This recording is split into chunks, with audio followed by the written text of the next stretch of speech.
up in the morning, grab my little black book. Yesterday can eat a dick, cause we lost by the hook. Can't win them all, so you never see me get shook. Today's a new day, the bookmaker's getting cooked. When I spot a dirty K of 4 units getting played, always find the value, I would never be afraid. Scared money don't win, but I'm not going all in unless I see a bet I love, then I put my balls on a bookie's chin. Let it all soak in, doubling my bread, winning money with my friends. If you got the itch and you wanna go big, follow Sharpie bets and you gon' really fucking win. This is not financial advice, it's entertainment. But if I find the right price, believe I'm parlaying it. You can see my spreadsheet, I'm winning, not just saying it. Profit in the green every week, I'm never negative. I can bet an ace or a shitty all picture. Pick the right spots cause I'm the K-Prop whisperer. Shut up when I speak until you finally get the picture. I'm the best in the world, tell me you getting richer. Fuck the bookies, fuck the bookies. FTB screaming fuck the bookies, fuck the bookies, fuck the bookies, fuck the bookies, fuck the bookies, fuck the bookies, fuck the bookies. FTB screaming fuck the bookies, fuck the bookies, fuck the bookies. Middle finger in the air screaming fuck the bookies.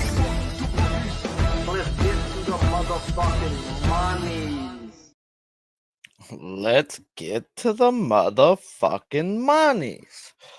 Welcome to the best MLB prop show on God's green earth. It's Tuesday, so you know what that means. We eat with ribeyes with Mike, as well as the pitchers I'm going to talk. Now, as always, we got to say a few things. We are 0-0 today, and I don't give out picks. I give out my bets. So today will be a shorter show as I only have 4 guys in the black book that I'm looking at, as we do appreciate those that have stuck with us through the years. So I do try to do 2 shows a week. Now, if you want my action, there is 2 ways to get it right now. 1, you could DM me on Twitter and pay me $50 a month.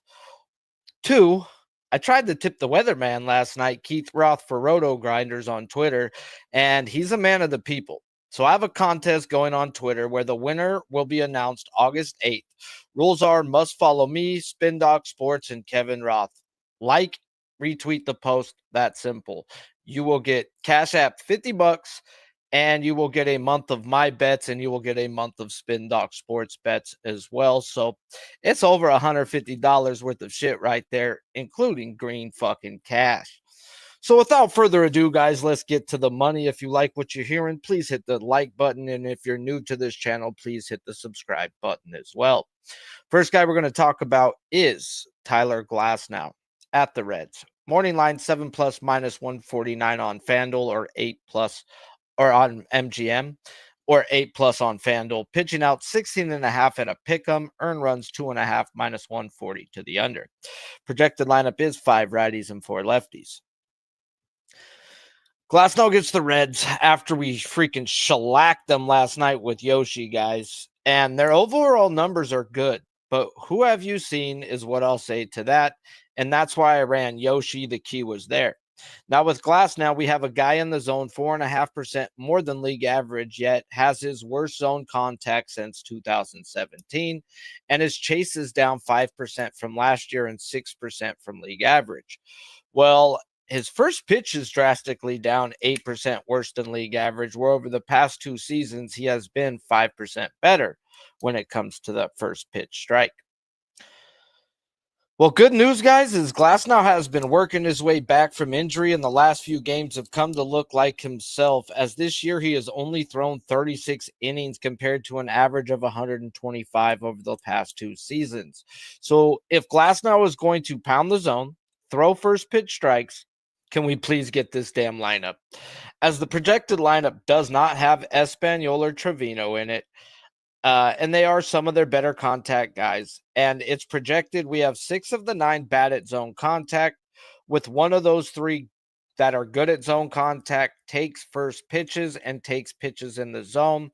And if you get to a 2-strike pitch on Glasnow, whether it's 0-2 to 2-2, he is punching you out 65% of the time in this short season, 59% of the time last season.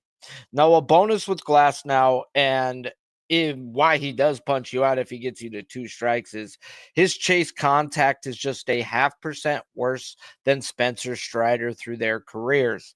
He's that type of elite if you are going to swing. Now, there is only 3 guys who chase in this projected lineup, but we have a guy who can pound the zone with his pitches, as well. So when I run this pitch mix versus this metrics that I just mentioned, I come up with 8. Now, the guys I don't want to see is Espanol, as Trevino has struck out 2 of 5 at bats, as he does have great zone contact, but he does chase. And he also takes in the zone that makes him gettable. The guys I wouldn't mind out is Lux, as I think he can get Friedel as he takes and will put himself in a 2-strike count. And the only pitch he whiffs to is a curveball, where Glass now uses that 29% of the time to put people away with. And Fraley, he says by the metrics he shouldn't strike out. He has struck out 2 of 2 at bats, and he whiffs to 3 of his 4 pitches. So everybody in this lineup is gettable. I have Lux as a 0.25, and everyone else is either a half to a 1.5, and it looks like it needs to be pounded. Excuse me. Now, lineups pending, guys. I first looked at the earned runs and was like, holy shit. This guy's a 2.5 for the first time, guys. That is a tad alarming. But look where they're playing. It's Cincinnati, and that bandbox, guys, which played to the most runs per ballpark last year, beating out that thin air of Colorado. So you're going to get stuff dropped or pushed up, and you can still hit your K prop even if you do give up some runs. Now, one thing I won't do, guys, is go hard as fuck. I went ham on Yoshi last night. Teams adjust after getting their nuts dropped on them. But if their adjustment is to swing first pitch, you're going to fall into a spot you do not want to be with Glass now, as he then strikes you out 45% of the time if he gets you down 0-1. If he gets you with 0-2 to 2-2, whether it's this year to last year, it's not worse than 59%. If their adjustment is to swing early, they could end up fucking dead. So lineups pending, guys. I am looking to be on Tyler Glass now today. And depending on who they put in, I may same game parlay it with De La Cruz to strike out and get some of the juice down. Now, the other side of this story is Nick Lodolo, and he gets my Doyers. He opened up 4.5 minus 150. Morning line was 6+ at plus 124 on FanDuel. He's pretty much plus money at all places. Now, 17.5 minus 125 for his outs to the under. Earned runs, 3.5. Wah, wee, wah, huh? They don't do this shit, guys. And it's minus 140 to the under. Projected lineup, 7 righties, 2 lefties. Lodolo gets my Dodgers, who over the past 200 plate appearances versus lefties are walking a tad over league average, striking out near 25% of the time with a top 10 isolated power. And one of my favorite things to do is, who have you seen in that time span? As Crochet went 6 innings, 2 earned runs, and had 10 punchouts, Robbie Ray went 6 innings, 2 earned runs with 6 strikeouts, and Framber Valdez went 6 innings, 4 earned runs with 7 punchouts. And the rest of these numbers came from guys I don't bet on. And y'all know I'm a Dodger fan, but we got to call it what it is. And they are hitting lefties a tad bit. They're not crushing them. A 4 ERA, guys, is less than 3 runs per 6 innings. That's good hitting. That's a good game for a pitcher too, though. So they're not destroying the good pitchers. And they're actually striking out 30% of their at-bats when they have faced the dogs.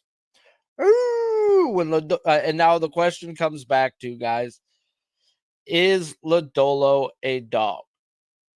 And that's what it comes down to, guys. And at the beginning of the year, I came into this thinking, okay, guys, I had big high hopes for Lodolo. I was expecting big improvements, big jumps, and it wasn't there. It just wasn't fucking there. And I was like, damn. And then I finally gave up on the kid after he got crushed by Cleveland. And over the last 7 weeks, he has went out there and just kept putting his dick down, hitting K-prop overs when he shouldn't. And over the last 5 weeks, guys, Lodolo was 9-0 coming into that when the metric said over or under with 6 guys with good zone contact. Since then, he's had 5 games. And he's now 10-2 to the metric if it says under and over. The 2 losses were games that said under. That's showing me the dog is fucking back. Now, the books are telling me the dog's about to get bent over and bent over really, really bad for a very, very long time. And putting a guy's earned runs at 3.5 is alarming. Very fucking alarming. Yes, can you hit your K prop while getting hit? Yeah. Every over I've bet with this man has hit when the zone contact was there. It was when the unders were there and I bet it that he didn't hit and he went over. And that's one of the reasons why you won't hear me say I'm betting an under again. I will wait for my gosh dang spots and then I will do the due diligence. So I'm going to pull up his earned runs real quick over the last few days. And where's that game at? Dodgers, Cincinnati, Lodolo. Last 10 games. 0-2, 0-3, 1-1, 2. Hasn't given up more than 3, but the Cleveland game over his last 10. And they're putting it at a 3.5. Yeah, he's giving up 4 runs today, guys. As crazy as that fucking shit sounds. So, don't know if I'm going to be on Lodolo today when I run this freaking lineup at the moment. I have 1, 2, 3, 4, 5 guys good at zone contact. I want 6 guys bad at zone contact. Can they put a couple more guys out there and make it gettable? I don't believe Rushing's going to be out there as he caught last night, so I expect Smith to be in, and he's a good zone contact guy. And yeah, I just don't see it switching too much. So I'm going to be off Lodolo tonight. Can he hit it? Yeah, he's going to have to go deep. Can he go 7 innings and give up 4 runs and get his strikeouts? Yes. Is that a way to give up 4 runs? Yeah. Can he get pounded and still hit his strikeouts? I don't think versus the way this lineup is. No. Cleveland, we were on the over that day. He got the strikeouts. He just didn't do the earned run parts. He went out and got whacked. So if you think Nick Lodolo shoves today, then I guess your best guess would be the Dodgers team total under, but it's in the fucking lines that he's giving up 3 to 4 runs at minimum. And what's the Dodgers team total? Like, can't be too much more than the 4.5, right? So can he get 3 to 4 off Lodolo? Yeah, that's what they're saying they're going to do. So I'm not looking to bet guys under, so I'm sure as fuck just going to let Lodolo be.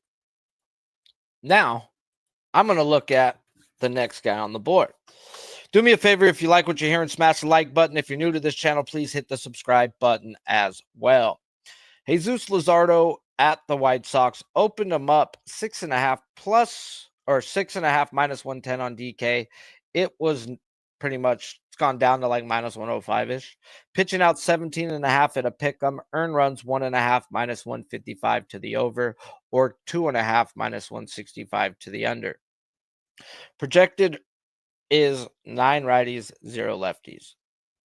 Luzardo gets the White Sox, who over their past 200 plate appearances versus lefties say they're the best team in baseball versus lefties. As yeah, they're not walking 2.5% worse than league average, yet only striking out 21.5% of the time with the best isolated power in the game. Maybe some of the best isolated power numbers I've ever seen, as it's at a 271. Put that in perspective, the next best team is still 26 points lower to them.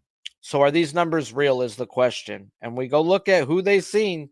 Sanchez last night, and I think he's a top 4 lefty in the National League, and he gave up 4 runs. And for the first time in the last 7 weeks, gave up more than 2 in a game. And he only struck out 5. It's gosh dang, did Team Sharpie get lucky hitting the Sanchez 5 hook to 6 with Yoshi, as he had 1K through 4 innings and ended on 5. So I looked at the month. So I look back and see who else they've seen. That's all they have seen. Not saying Chris Sanchez is a bum, but that's all they've seen in that time span. So I started going back through the month after, and I'm like, when they've seen a dog, what has happened? Robbie Ray went sick. Robbie Ray. Oh, Robbie Ray, you wascally wabbit. Robbie Ray. Dang. Hey guys. Okay. Robbie Ray went 6 innings, 1 earned run with 6 strikeouts. Framer Valdez went 5 innings, 2 earned runs with 12 strikeouts. So all in all, guys, they're really not hitting good lefties. But Sharpie, they just hit Sanchez. I'm going to put that off to a few bad pitches in the game, guys. And he hasn't had a bad game like that. And like I said, over 7 games. So he gave up his first home run, Sanchez did, to a left-handed bat this year in yesterday's game, as well as a pitch that looked foul, but it stayed. And those were his 2 freaking home runs. That was the 4 runs yesterday. Okay. Now, do I want to back Luzardo, guys, as he had tipping issues this year? And when he misses over the plate. And 3 of his last 4 games, guys, he hasn't made it past the 5th inning while giving up 4 runs or more in those games. Now, I did hit his K prop versus Boston last week, and it's obviously not tipping if you're still striking out 7. I think it's more in his head now. When he has a runner on second, when he has a runner on second, he starts to just get into his head, and that's not where you want to be. So we have a team smashing lefties, as well as the public remembering how Luzardo has looked and how the Sox got Sanchez last night. And yes, Sanchez is better than Luzardo. So why did the books not drop his outs? Why didn't they bump his hits up? And why the fuck are some books offering a 1.5 at -150? That's telling me, guys, they're willing to take the public over money that, oh, look what they did to Sanchez. Look what they're doing to lefties. Then why are they offering a 1.5 to a guy who's given up 3 runs or more in 6 of his last 10 games? You got a team smashing. And what's going on here? Now, I thought I was going to get in and back Luzardo, as obviously the books are begging for me to say he's going to get rocked, and they believe he's going to come out and shove today. So what Luzardo do we get? Do we get the one before May 31st? Because if that's him, this guy goes out and shoves today and doesn't hit his K prop probably, because the books are begging for over money on his K prop. 6.5 -105-ish, guys, at the time of this write-up. He's hit that 60% of his last 10, 5 of his last 6. So the books know something, and that's what I know. If I'm running any over, it's Chase. He is 12-3 this year to the metric, under or over, with the 1 loss being on the over to the Blue Jays when it said over. If you got 6 guys that chase, you go over. It says 2 of his losses, I mean, there's still freaking 5 wins, 2 losses. I just won't ever bet under again. It says if there's 6 guys who chase, you should take the under. I don't know if I could bet this guy because, like I said, do we get the guy before May 31st? Because before May 31st, when he didn't strike people out and he gave up 2 runs or less in 4 of those 5 games, that tells me, okay, the guy can go out there and pitch to contact and have a great game. Another thing I've also learned with this guy is he pitches more to contact when he is with Marchand, not with Real Maltu. But since May 31st, he's given up 4 more runs, guys, in all 4 games. He hasn't hit his K prop. So I'm getting mixed signals, guys, from the books. They believe he shoves, yet they don't think he strikes out people. I just don't know if I could put my money, guys, on a guy who since May 31st, if he hasn't hit his K prop, has been bent over backwards, even though the books are telling me this guy's going to go deep today. So I do got a free MLB bet on Luzardo. I'm not on Luzardo, on DraftKings today. It's like only $25. So I'll probably do like a 3-14 parlay and throw it on there in this game. And if this is the lineup I get, I'll probably throw the under on there. I don't care if I lose a free bet and get it back. But the top 5 don't chase. The bottom 4 do. Can he still hit 7 strikeouts?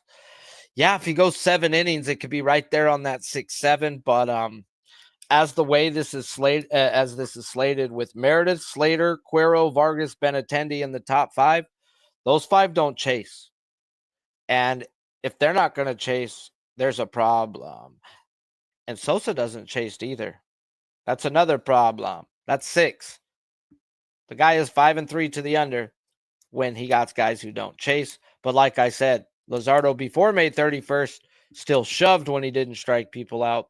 Since May 31st, if he doesn't strike people out, he walks away getting DP'd, and he's only got 1 hole. So, yeah, take that in. I will not put a lot of money on Luzardo today. It'll be pretty small. Like I said, I'll just throw a free bet parlay and just try to go ham on it. Maybe when we talk hitting props, we'll get a hitting prop from that guy in that game, and or I could throw in another game. Whatever sounds the best, I'll take it. Last guy before we get into the hitting props is Max Fried versus the Rays. Morning line 6+ -118 on FanDuel. It was -105 on MGM when I woke up. His outs are 18.5 -150 to the under. Earned run, guys, the same as Luzardo's. 1.5 heavy juice to the over or 2.5 heavy juice to the under. Projected lineup is 9 righties, 0 lefties. Fried gets the Rays, who over their last 200 plate appearances versus a lefty are walking 1.5% less than league average, striking out 23% of the time with a bottom 10 ISO. And I want to hammer the earned runs or team total under for the either Fried earned runs under, or I want to hammer the Yankee or the Rays team total under. Want to. Want don't mean I can. As there's been a problem here, guys. He's in a spot that he hasn't seen in the past 5 years. I didn't go past to see if it's that, as he has not had 4 games in a row since 2020 at least, giving up 3 earned runs in every game or more. We're at that spot. Another thing I learned back in 2020 is this motherfucking Max Fried is a gamer. He gets better and better month by month. And when you look at his career ERAs, it's the worst in April, gets better in May, gets better in June, gets better in July. All-Star break, flips the switch, and into the playoffs, he becomes a machine.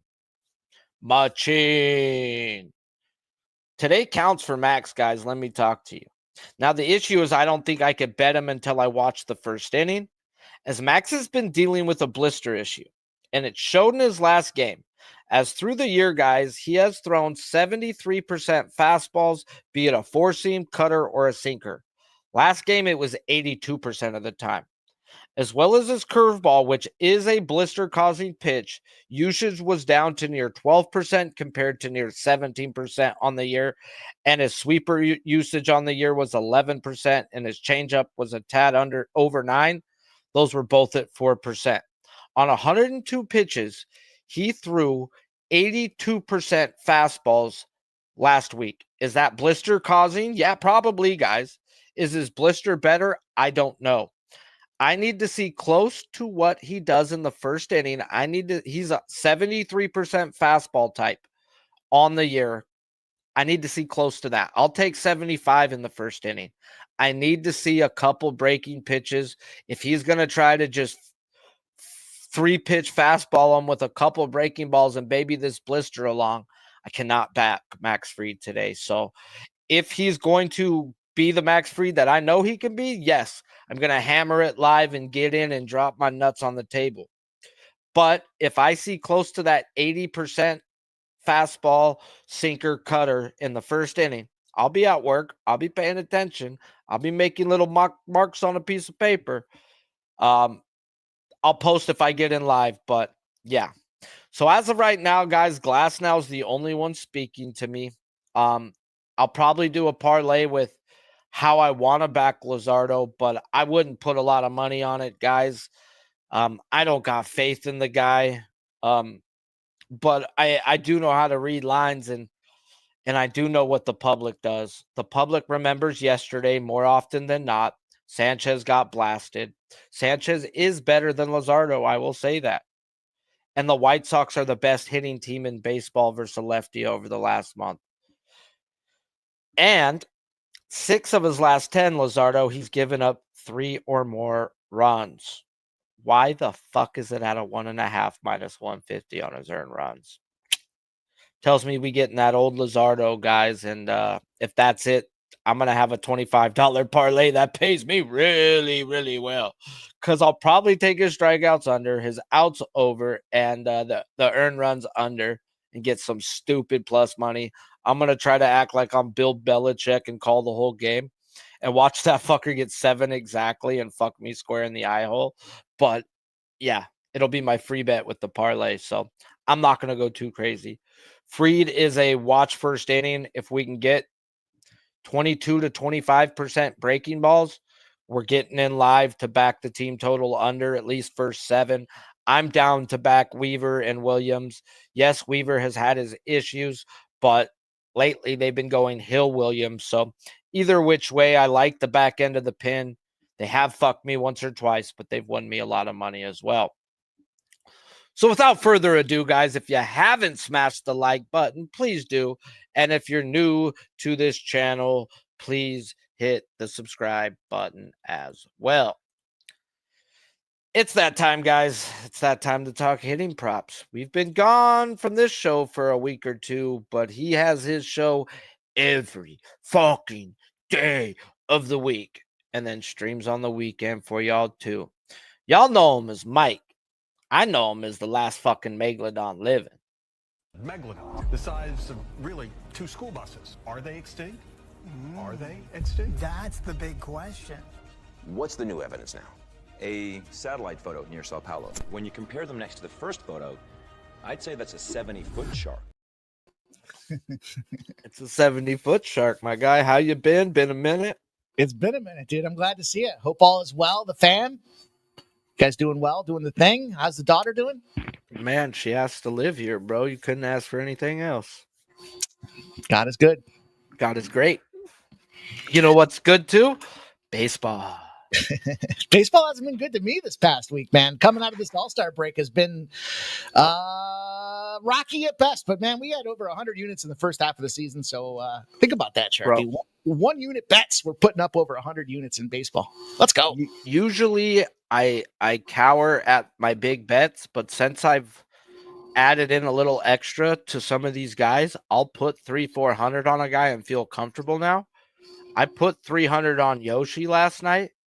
And I also had another 100 on Sanchez 5, Yoshi 6. And then he had 0 after 21 pitches. I walked outside of work, lined into DraftKings, put another 200 on the 4.5 minus 135, and then put $50 on every guy to strike out that was up next. He struck out 2 of the next 3, hit a bunch of 200s with the strikeouts. And then I was like, all right, motherfucker. And then he got 7 after 84 pitches. So I went back to my group and I says, bro, we're not fucking done. Put another 130 to win 100 down. I killed him on Yoshi last night. Nice. Killed him. Nice. We've some weird results here the last couple of days, particularly. And, you know, I had some unders yesterday. I was pretty heavy under on the card. Not the right spot to be when all these overs were coming through and cashing.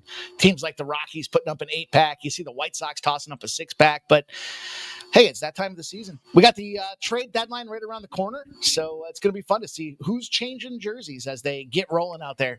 I'll tell you who's not. Some of them Cleveland Guardians, man. I wish I was in on the know. Them boys. Fucking. Bro, that dude told on Class A. Yeah, dude. He straight ratted on him. He straight up rolled. You know, they said that they're from the same area, so they were using the same betting group apparently, and that's kind of how things got awry. Was they looked at this guy and they saw that he was playing the pitch to be a walk, and I mean, arguably, if you looked at Class A and what he was doing, you could have probably guessed he was going to throw some walks out there. But still, Bro, there were games where I would, because I like to go heavy on unders when you got like a Cleveland, San Francisco, Cleveland, Mets, any good bullpen. When we get to the 6th, bro, I will throw $100 on the under live. It's more often than not. Last night, Pittsburgh, San Francisco. Bro, I know Bender's coming in. I know their back end isn't bad. Bender ain't traded yet. Until he's freaking gone, then I'll freaking not bet Pittsburgh. But it's just Red Sox, Dodgers, same thing. Every time it got to the 6th, jump in again. And more often than not, bro, these good bullpens do their jobs. I'll tell you, one of the things that's been, I said this on my show too, one of the things that's been kind of remarkable is breaking these teams down into their thirds. You know, so to your point, you're looking at the relievers and the closers to some degree, and it's like the Mets are one of those teams. You see them first 3, maybe they catch a lead, middle 3, they choke on their nutsacks, and then that bottom third, they come back and they fire. And not so much last night, but still, there's some ways to look at these teams as we get to the second half of the season. But hey, man, I got a 4-pack. I'm ready to go. Are you? I've been ready. Let's go. Yes, that's right, man. You stay ready so you don't have to get ready. Hey, I love it. We got ourselves some action. I tried to look at the teams that I think are either underperforming or still are in kind of production mode, right? So, like, you look at a team like the Cubs, what a terrific series they've got going on with this Brewer squad. First place in the NL Central is at bat for these guys, or on the doorstep here. And, we talked about it going into the All-Star break where the Cubs were kind of slacking a little bit, and the Brewers were stepping on throats. They go down early, 3-0 yesterday, and firing. And they handed Matty Boyd that loss. Not too many losses on the season for Matty Boyd. He's been playing pretty well with an 11-4, but hey, the relievers come through. They find a way to smash on this Cubs team. And the reason I talk about Cubs is because I think they're in a good bounce back spot here. Competitive teams. It was the Brewers. Brewers in the first game of the series had a great number on it versus fading the Cubs. But I think tonight you got to look at the Cubs. I think you got to go for these guys. And if they're going to go out there and produce, especially if we're going to see runs, I got to take a look at who's the guy who's the straw that stirs the drink. And there's a lot of great ball players out there on this Cubs team. We talked about him start of the year. One of my favorite teams as far as their hitting production, but I got to look to Seiya Suzuki because he's kind of been overlooked out here going back to the All-Star break. And I don't know if he just took I don't know if it's a chip or not, but he's got to certainly refine that chip. Either way, you got Quentin Priester on the mound, and this guy certainly reigns terror on a lot of the batters he faces. However, when you peel the numbers back, not so much with Seiya Suzuki. Not a ton of sample, granted, but 5 at-bats. He's hit him 3 times. One of them was a homer. He drove in 2 RBIs. And number 1 RBI producer on the Chicago Cubs team, Suzuki. So, yeah, he's been underperforming. I think this team needs to get back together. They need to get their guys going. And why not catch a spark here against a guy that he's had some success with? Now, lefties-wise, a little bit of a problem. Suzuki certainly goes out there and locks him down. Michael Bush, Kyle Tucker, PCA, but plenty of runs in the squad out there. And still, none the same. If Suzuki cracks it yard, it still counts. Favorable hitting conditions at American Family Field. Looks like we're almost 9 miles an hour going out left to right. And he's plus 160 to start the card off for us. So we'll take Suzuki plus 160 for the first ribeye of the day. All right, you ready for this? Yeah. Quinn Priester throws a form of a fastball 88% of the time, be it a four-seam sinker or a cutter. He is batting 307 off a sinker, 344 off a cutter, and then 220 off a four-seam. He's going to get a knock today, bro. He's got it for us. I like to open the card up with a winner, so it sounds like that one's going to get us there. I like it, bro. What was the plus money on it? 160. I thought was a very generous price tag, considering, again, the numbers that you were talking about. When I first woke up this morning, I was looking down the card, and I saw, boy, this guy's got some of the best numbers on the card. Granted, again, small sample, but over the year in terms of production, he's been kind of that top of the class when it comes to the Cubs. So we'll go back to this guy, and we'll see if he can't figure out some of that groove. Get him in the rhythm. Get him in the rhyme. Get on up. It's bobsled time. Picking up what I'm putting down, Sharpie. You talked a little bit about Jesus. And not the guy in the sky, but the guy on the rubber out there with this Philadelphia Phillies team. A little surprised to see this White Sox team smash them. But I did say I think the White Sox are one of those teams that'll close the gap a little bit. Young guys feeling inspiration. I still think if you're on a shit team like the Rockies, a shit team like the White Sox, when it comes trade deadline time, you got some promise that you're going to get the hell out of Dodge and get on an actual contender. And I think that gives these guys a little bit of a spark. And that's why we're seeing teams like the White Sox start to find. Now we'll see what happens in 2 weeks when they realize you're stuck here in Chicago and you're not even on the Cubs, you're on the White Sox. But hey, I got to look on the other side of things. And it's Jonathan Cannon I want to pick on. 4-5 inning type of guy out there. So we're going to get, I feel like we got 2 at-bats against this guy, which means the metrics are pretty strong. 4.48 ERA, last 17 outings, I guess, out there. So we got a pretty good sample. He's been struggling as of late. He's got a 5.63 over his last 8 starts. And I think this is a guy I want to pick on when it comes to this Phillies team because they have been underperforming. They have been failing to get to that team total mark. And I think this is a spot. Despite all of that failure, here's where I overlap expectations with performance, not just pie in the sky, and these guys should get it done. But look, as bad as the Phillies bats have been rolling, they're still tops in baseball since the All-Star break. 376 OBA is good enough to be number 2 against right-handed batters. Surprising, considering they can't get a team total. Their batting average in general, a 272, is 5th against righties. And their WRC plus is 2nd best in all of baseball, 141. ISO, they're hitting the power. When they do make contact, that ball's getting in play. It's a 281. Good enough to be the number 1 team in baseball, this Philadelphia Phillies, against righties since the All-Star break. So we have now going into our third series. series. Guy I want to look at is Real Muto. Not the best in terms of, catchers. Is he the best catcher that's out there in the league? Well, we know there's a couple others that we want to focus in on. But, man, look, 15-game sample. So we drill down. We look at this guy's recent performance. He's got that 349 batting average. He's got an 883 OPS. He's hitting 310 against righties on top of that out there, suggesting we got some consistent performance. And he's a plus 170 price tag. Give me some JT action. Plus 170 against this White Sox team. I still think the White Sox probably find a way to get the win tonight, unfortunately. But still, 170 for Real Muto. Good spot for us to get paid. I'm getting mixed signals from the books. Like they're telling me Luzardo shoves, bro. Shoves. He's kind of in a bounce back spot, right? His recency. I don't know about bounce back spot. He's been freaking ass, bro. Like, can I really try? Why are they putting his runs at a 1.5 minus 150 to the over? Why? Because the White Sox. No, the White Sox are the best hitting team versus lefties over the last month, and they just crushed Christopher Sanchez. I don't know if it was just that last game there that they left him in. I mean, it's hard to say they left him in too long. It was 5 innings, but he got fucking smashed. He gave up 6 runs. So recent performance, he had a 2, then he went 7 innings. That was against the San Francisco Giants. That was a 13-0 shutout. So yeah, you give it to him. But after he kind of hit that peak, he's been on the down form. 4.2 innings, 5 innings, runs. He's given up 15 runs in his last 4 starts out there. I do think that qualifies for bounce back. So they don't drop his outs, they don't drop his hits, and they drop his earned runs to a 1.5. What the fuck, bro? The books aren't dumb, bro. The books are not dumb, but they're also playing whole games with his K prop here. So it's like they want you to bet the over. So when I looked back before May 31st, if he didn't strike you out, he gave up 2 runs or less in 4 of the 5 games. But since then, he's got demolished every time he hasn't struck people out.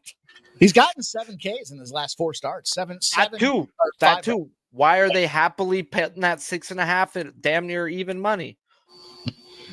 I do see the signals. Bro, I'm seeing the mixed signals. That's why I'm going to throw my free bet parlay on that today.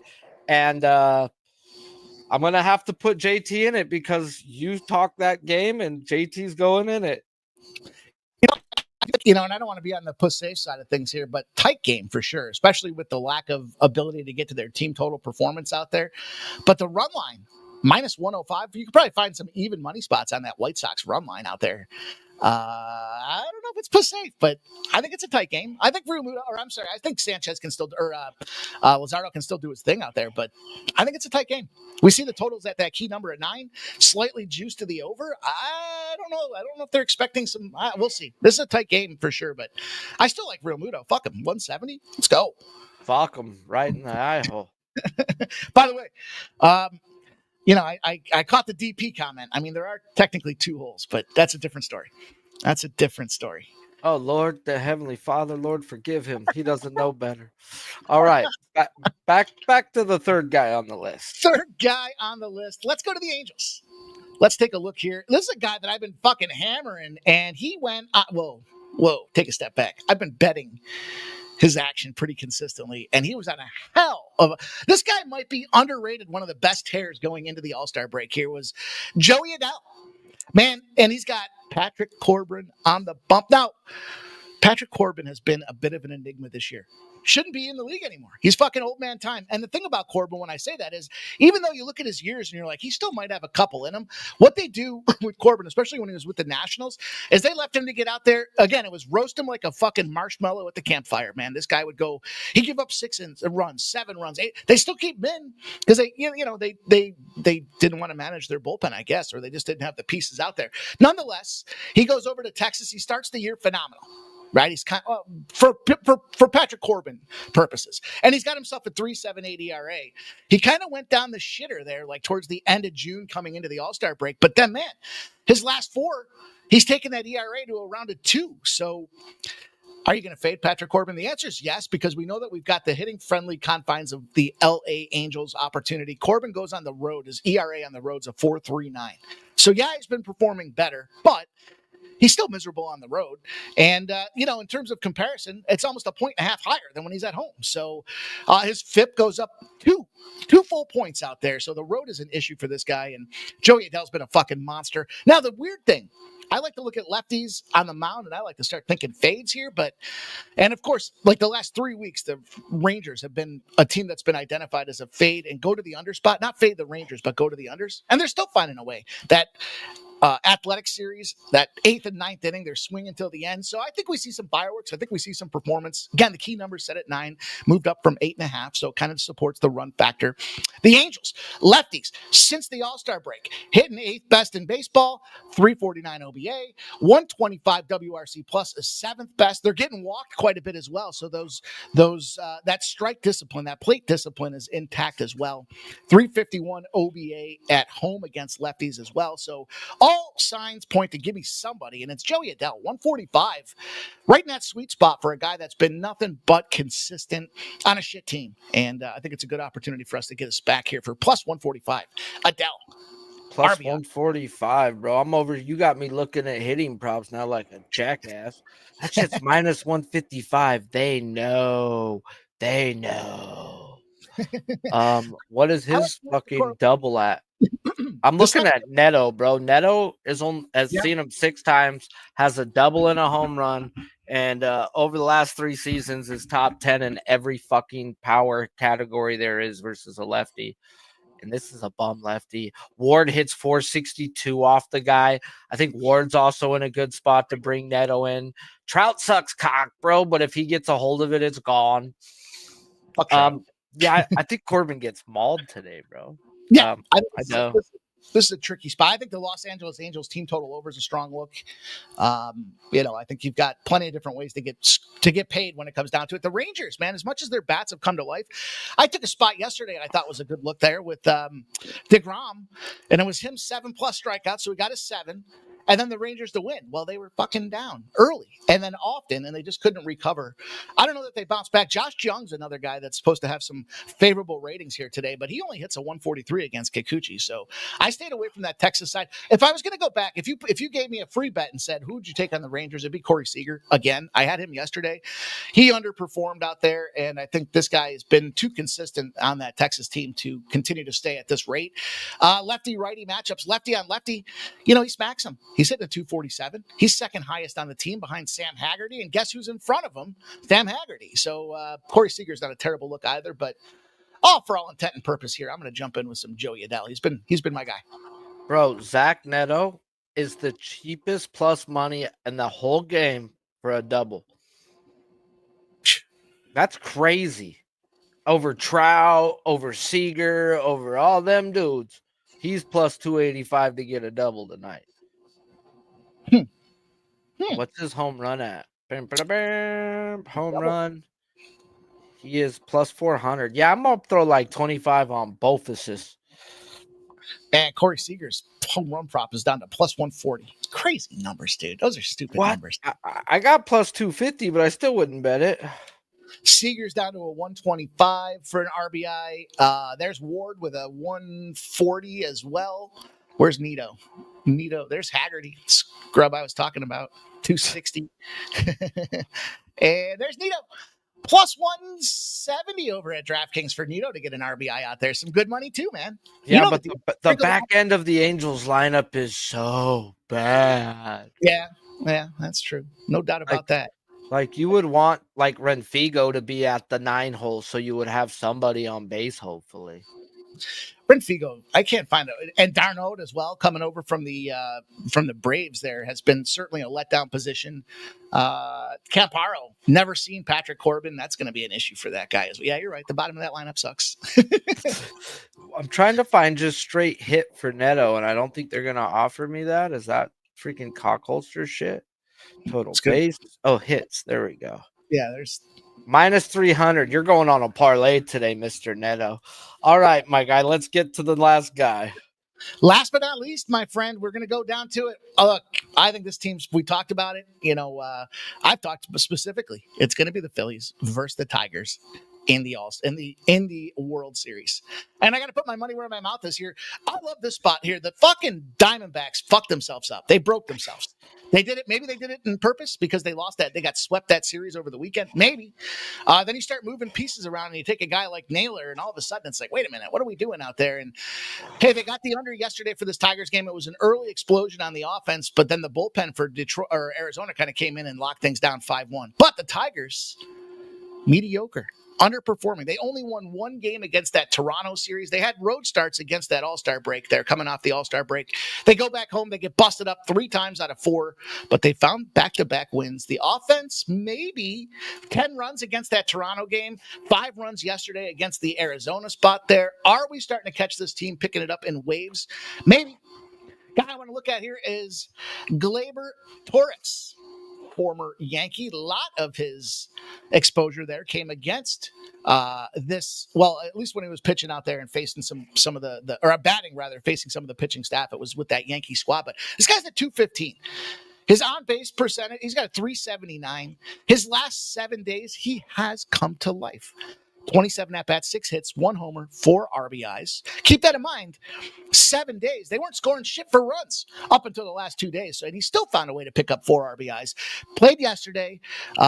Just got 1 hit out there against Arizona. So rolling back at him in the month of July, we zoom in to see what he's been doing in recent form. Despite that struggling offense, 20 hits, 6 RBIs. Detroit's going to be back in a bye position here if they can get through this Arizona Diamondbacks series. And I think Gleyber Torres at 215 is too stupid, too good to give up there. Let's take a shot with a big score. Close the card out for us. He said, too stupid. Plus monies. Plus monies. Yes, I see you guys in the chat. Timmy Tucci says Stowers. Some really great looking spots across the board today. I think, yeah, the runs are coming now. We got that All-Star break coming up here. Or I'm sorry, the trade deadline coming up. So think about some of these guys on shit teams that are in a position to go out there and strike, and maybe Stowers. I don't know if you're Miami, you want to give that guy up or not, though. Yeah, but I would hate to be betting a guy who gets traded mid-game, and there goes your fucking money. Or 5 minutes before. And hey, at least you get it back. Yeah. Unless, well, it still fucks up the whole process of how I stretch the stack out across the board. It does mess me up when one of these guys gets pulled out. But I think it's a great looking card today. I think we have some really good opportunities, and it's summer baseball, which means balls are going to be flying. Balls are flying, and these unders have been pretty good after the 6, boys. Let me tell you, let these pitchers get sodomized and follow the bullpens.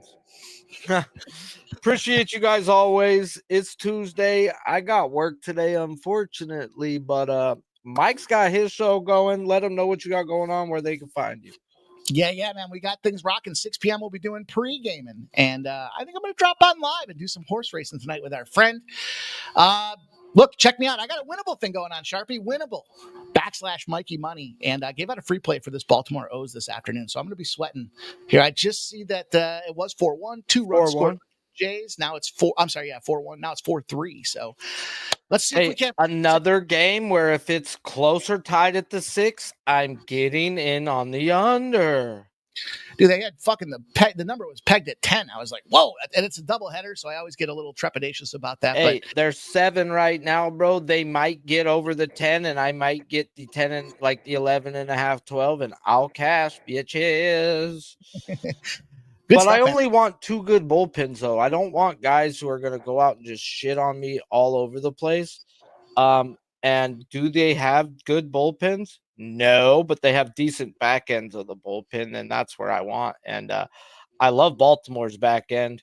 Toronto, just hang in there. I'm not sold on Baltimore's bats. So get it to the 6, closer tied, and I'm down to get in for. I'll throw out, man. I'm almost coming 100 in a napkin these days, motherfuckers. Like, woo-hoo, Ric Flair status. Yeah, bro, my DraftKings account it's got more money than my bank account in it right now. But dude, sometimes I rage bet, and it's either good or bad, and it's been really good lately. Like betting a bunch of unders the other night, pissed off. But there were so many good teams that were playing that destroyed the starting pitchers and got to the bullpens. It was like, what the fuck? Here we go. Here taking 10.5, 11.5, 12.5, and it died at 7. I've got all. I'm like, hooga chugga. Last night I did it with the stupid Pittsburgh game and sweated that out, bro. Like, fucker had, fuck. It was 6-4 going into the bottom ninth. I had 11.5, like 3 different times. I'm like, I don't know why they keep offering 11.5. Fucker scores 6-5, runner on first and second, 2 outs. And I'm like, oh, this is why they had an 11.5. I mean, I'll pay 188 to win 100 type shit on those numbers where I'm like, they're not scoring again here. And then, oh, fuck, Jung-Lo Lee singles. All we're like, oh, no. Oh, And fuck. it stopped Yep. 6-5. It stopped 6-5. Perfect. Yeah, perfect. Just the way I drew it up. Just the way you planned it. No, the one that didn't go as planned was the Milwaukee game last night. I took that 6-4, and then they hit a 2-run bomb right after I bet it. Like, right after. Those sons of bitch. You know what I noticed them not doing? I don't know if it's for everybody, but they stopped doing it for me last night. I cannot bet batters strikeouts after the 7th inning. They won't let me. They won't let me take the reliever. In all fairness, I haven't really looked. Bro, but they have the lines up grayed out to me, bro. But I've been hammering these fucks. You want to give me a guy who's out the pin versus an A's batter who strikes out versus any batter I know who sucks, bro. These guys have 2-to-1 strikeout, freaking 2 strikeouts per inning ratios. And I'm like, ha, ha, ha. Edwin Diaz versus fucking Willie Adames. Here we go. Plus 200 my ass. Fucking strikes out in 3 pitches. You're like, get the fuck out. They gave me like plus 225 on Matt McClain yesterday, bro. Twice. The fuck out of here, bro. What is wrong with these people? Cleveland's going to take care of us doing live prop betting like that, though. Bro, I'm a fool, bro. I get bored now that I got that money in my account. It's like, fuck it. And if I bet 2 plus 200s and I hit one of them, I'm a happy guy. Sure. It's not doing any good sitting there. That's for sure. Nope, it's just sitting there. So, yeah, appreciate you guys all for tuning in. Like I said, smash the like button if you haven't. Until next time, I'm Sharpie's Bets. He's the guy who pimp slapped your mother. But no, for sure. Check y'all later, fellas.